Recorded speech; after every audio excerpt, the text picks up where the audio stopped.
Thank you also for the invitation to this webinar. Thank you for the invitation to the whole project. I would like to start maybe with explanation of these two pictures. It's from my maybe field research on the streets of Czech Republic. The first one, and this both picture can demonstrate something like a shift in the development or maybe development trends in extreme right in the Czech Republic. You can see first is the white power motto. Is connected to the maybe historical neo-Nazism in 1990s, in the first decade of the 21st century, also with maybe some subculture seen with this imitation of traditional Nazism and Western neo-Nazism. How recently we can see this development towards the not very clear ideologies which are connected maybe, or these worldviews are connected with some anti-Semitic background, with criticism towards US, towards Israel, towards this world conspirations, etc., because it is connected with various conspirative narratives, etc. And also some parts of this new extreme right, or that we can talk about the scene on the edge between, or the border between extreme right and extreme left. Sometimes it's really flexible, this borderline between both of these scenes. And we can really see recently this strange development towards some maybe hateful protest movement. However, this movement, it's difficult to categorize from the point of view of extreme right or extreme left. On the other hand, I still see more extreme right elements in this movement, despite the fact that they sometimes use also, for example, the people in this movement sometimes use also communist symbolism, etc. So that's maybe explanation of this two images here, and now I would like to turn back to some historical legacies of the right-wing extremist violence in the Czech Republic. Generally, we can see this legacies or maybe traditions for some groupings in various fascist and Nazi movements in the so-called First Czechoslovak Republic in the between 1918 to 1938, including some paramilitary groupings. What is, for example, interesting group, which I can mention as an interesting group from this period, is a small Legion of Black Eagle, which was created by some maybe Russian immigrants. However, also Czech fascists and communists were members of this small violent group. In the authoritarian, right-wing authoritarian Second Czechoslovak Republic, which existed only several months between 1938, between October 1938 and March 1939, we can see here also some violent activities, including anti-Semitic bomb campaign led by the far-right group Vlajka. And then the horrible events during the Second World War, which were connected with the existence of the so-called Protectorate of Bohemia and Moravia, and also with the Gau-Sudetenland in the former Czech borderlands. And it is connected with Jewish as well as with Roma Holocaust on the Czech territory. Then we can see some terrorist and guerrilla violence after the Second World War, including the Nazi units Werwolf and some small plots in the Third Czechoslovak Republic, and really decline of far-right violence or extreme right violence during the communist era. However, we can identify also some maybe small youngsters gangs in 1960s and also in 1980s. If you look to the development after the fall of regime of real socialism in Czechoslovakia, in 1990s, we can observe the rise of subculture violence connected mostly with right-wing extremist streams in the skinhead subculture. Targets were mostly Roma, foreigners, partially also LGBT community. We can see really the growth of this violence in, as I said, in 1990s, then in the first decade of the 21st century. As an example of this activity, we can mention the arson attacks against the against the Roma in a small town Vítkov in Silesia or Northern Moravia in 2009. A small Roma girl at the time was buried on the 80% of her body. Then the first and second decade of the 21st century were anti-Roma violent demonstrations and riots typical of the Czech Republic. And after the start of the so-called migration crisis in the mid of the second decade of the 21st century, we can observe the rise of some anti-Muslim and anti-migrant hate speech, and also several violent acts, including the so-called false flag attacks committed by one right-wing activist, Mr. Balda. He was later sentenced due to the terrorism because he tried to derail a train close to the city of Mladá Boleslav, and he tried to maybe present his attack as a attack of the Muslims in the Czech Republic. It was a false flag attacks. He tried to maybe let's say his goal was to start awareness towards the threat of Muslims attacks. So it was really false flag attack motivated by anti-Islamic beliefs of this perpetrator. And last but not least, we can mention also some violent demonstration, threats, or vandalism during related to the rejection or opponency towards the governmental measures against the COVID-19 pandemic. Generally, if I can maybe summarize the recent state of threat of the far right violence in the Czech Republic, we can maybe see this. Maybe some impact of these historical legacies on contemporary scene. We can see also these traditional ideologies and modus operandi. However, as Hans and also Jura said in their presentations and introduction to this webinar, we can see also these new ideological trends and also modus operandi of specific groupings and entities. If I can maybe summarize the threat of the violent right-wing extremism, I can mention this threat of planned lone wolf small cells attacks. Last year, was sentenced one perpetrator of terrorist plot. The second is still ongoing trial, as I know.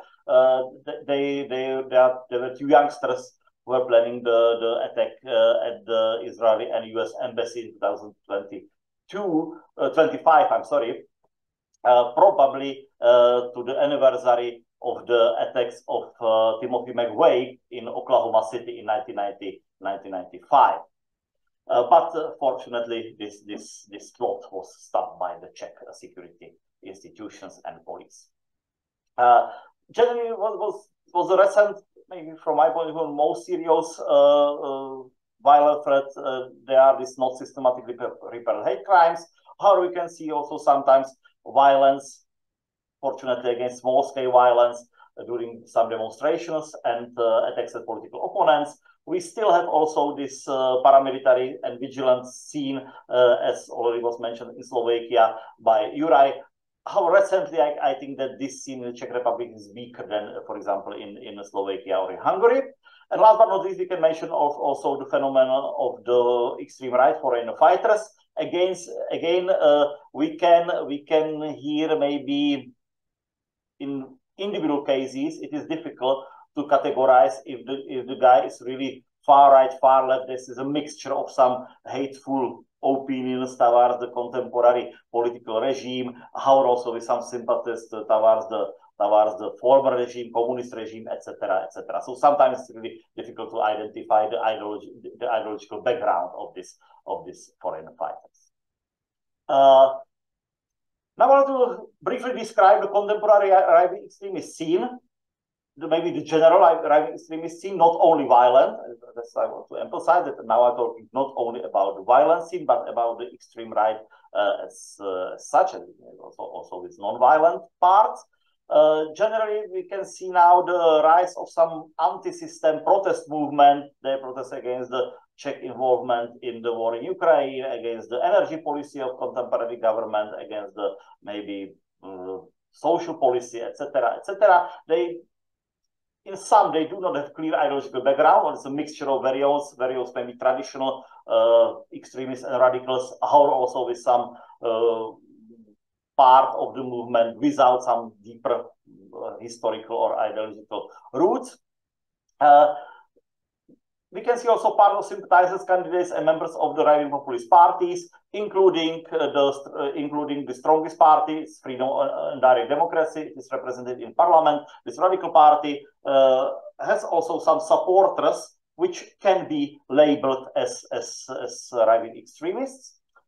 Then we have also the phenomenon which is maybe visible, however, fortunately not so weak as, for example, Reichsbürger in Germany, but they are so-called Czechoslovak citizens. They are people who don't recognize the dissolution of Czechoslovakia at the end of 1992, and they now argue that still are citizens of Czechoslovakia. The Czech Republic, according to those people, is only something like corporation, etc. And they sometimes use also some small-scale riots, for example, during the trials. These members of the organizations which belong to this movement. Then we can see still also these traditional right-wing extremist groupings. For example, Workers' Youth, it's a youth organization of the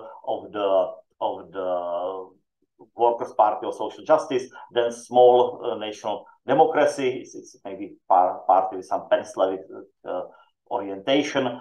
How we can see also the neo-Nazi bloc sphere, still some people who are maybe traditional Czech neo-Nazi, or they are connected with legacies of Czech collaboration with Nazis during the Second World War. And if I can identify some violent potential, it could be connected with some of the NS hooligan or National Socialist or neo-Nazi hooligan gangs connected with some football clubs. So then also we can observe this several individuals connected to this new neo-Nazi accelerationism. They are mostly youngsters. Fortunately, we do not have such case as in Slovakia, this terrorist attack from last year against the members of the LGBT community, but we can see some links between the scenes in both countries. And finally, I can mention also the presence and activities of some foreign right-wing extremists on the Czech territory. Generally, scene is mostly non-violent.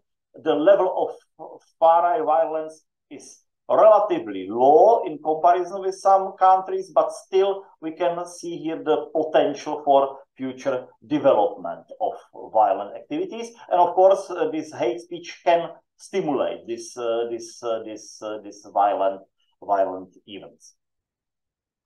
I would like to maybe mention also some specific issue, and that's interconnections between Slovak extreme right and Czech Republic, because you know it's a third presentation within the scope of this project, and I would like to maybe add also something new to the previous findings. Firstly, we can look to the cooperation of Slovak extreme right with Czech partners. In this sense, we can see this cooperation mostly in this non-violence scene, and I can mention, for example, the office of the People's Party, our Slovakia in Prague, which was established in cooperation with this already mentioned the Workers' Party of Social Justice. I think that this office is not very active, also due to the split in the LSNS, but it was maybe interesting event in this sense. Then we can see various interconnection of this pro-Kremlin intolerance spectrum, including this already mentioned alternative media scene, including some MC clubs and or these paramilitaries.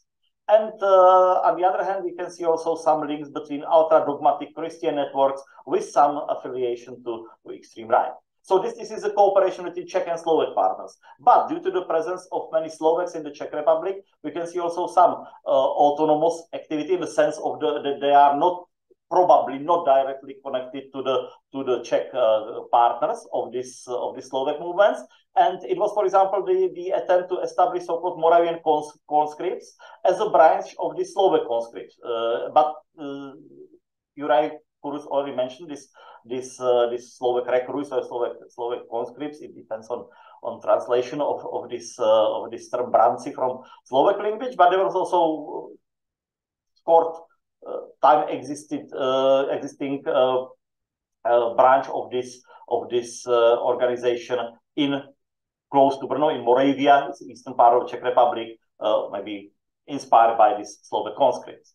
Then we can mention that also one very active guy from Slovakia who was active in these terrorgram networks, and he was probably inspiration for this murder from Zámoská Street in Bratislava. Pavel Benadík, he spent some time as a student in Brno, so that's again this presence of Slovaks, this far right background also in the Czech Republic. And what is not confirmed, I can mention it also only as a speculation. So sorry for if it's not true, then I would like to apologize for this. But there are some rumors that in Slovakia was established a very small branch of the Order of Nine Angles from originally neo-Nazi Satanist organization from United Kingdom, but allegedly there is some branch in Slovakia, and allegedly some of these guys have also links to the environment in the Czech Republic. But once again, it is not confirmed, so it's maybe you can take it only as a curiosity, maybe. So, if I can conclude my presentation, I would like to really quote from the conclusion of my contribution to the volume published by GLOBSEC and CEP. So generally, I can maybe introduce this conclusion with the sentence that the violent right-wing extremist scene is active in the Czech Republic. However, disparate groups remain largely unorganized. This scene is now without some strong unified organization. The movement can be perhaps best characterized as a loose network of small cells, freelancers, and gangs that conduct online campaigns to mobilize individual or mass violent actions. When I'm talking now about this violence scene, given this heterogeneous network and the lack of formal organizational structures, it is not possible to put together a meaningful list of catalog of right-wing extremist violent organizations. In contrast, for example, to the 1990s and 2000 and the first decade of the 21st century.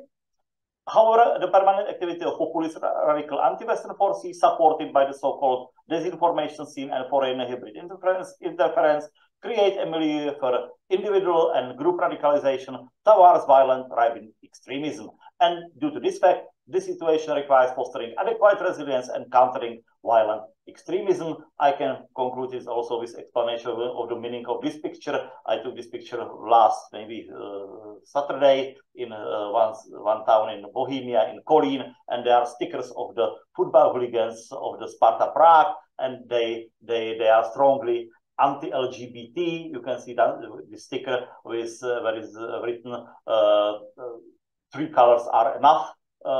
Here, and you can see this maybe symbolic violent act against the symbol of the LGBT. So still we can see that these violent tendencies are existing in various milieu in the Czech Republic. Thank you for your attention.